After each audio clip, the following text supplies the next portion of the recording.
இன்னைக்கு லட்டுக்கு என்ன சாப்பாடு? இன்னைக்கு உத்துக்குட்டிக்கு ஒயிட் ரைஸ், அப்புறம் குட்டி டிஃபனில் இன்னொரு ஒயிட் ரைஸ், மேராக்கா கூட்டு, பச்சை பயிறு கடையல், வெயில் அதிகமாக இருக்கிறனால குளிர்ச்சிக்கு, பூண்டு புளிக்குழம்பு இடுப்பு வலிக்கு நல்லது, தக்காளி ரசம், என்னோடய உத்துக்குட்டிக்கு முட்டை பொடி மாஸ், வரமிளகா, சால்ட் எல்லாம் போட்டு அவளுக்கு பிடிச்ச மாதிரியே. இன்னும் ஒன்று இருக்குங்க, வெயிலுக்கு இதமாக மசாலா மோர் இருக்குது, அது வாட்டர் கேனில் இருக்குது, அதை மட்டும் எடுத்துகிட்டு வரேன், மறந்துட்டேன். ஒரு நிமிஷம் இருங்க.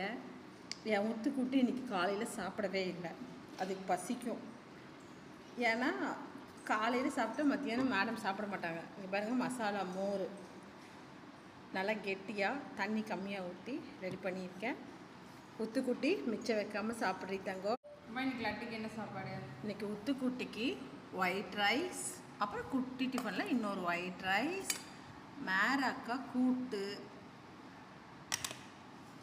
பச்சை பயிறு கடையல், வெயில் அதிகமாக இருக்கிறனால குளிர்ச்சிக்கு, பூண்டு புளிக்குழம்பு இடுப்பு வலிக்கு நல்லது, தக்காளி ரசம், என்னோடய உத்துக்குட்டிக்கு முட்டை பொடி மாஸ், வரமிளகா, சால்ட் எல்லாம் போட்டு அவளுக்கு பிடிச்ச மாதிரியே. இன்னும் ஒன்று இருக்குங்க, வெயிலுக்கு இதமாக மசாலா மோர் இருக்குது, அது வாட்டர் கேனில் இருக்குது, அதை மட்டும் எடுத்துகிட்டு வரேன், மறந்துட்டேன். ஒரு நிமிஷம் இருங்க.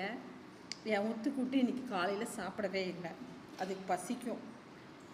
ஏன்னா காலையில் சாப்பிட்டா மத்தியானம் மேடம் சாப்பிட மாட்டாங்க. இங்கே பாருங்கள், மசாலா மோர் நல்லா கெட்டியாக தண்ணி கம்மியாக ஊற்றி ரெடி பண்ணியிருக்கேன்.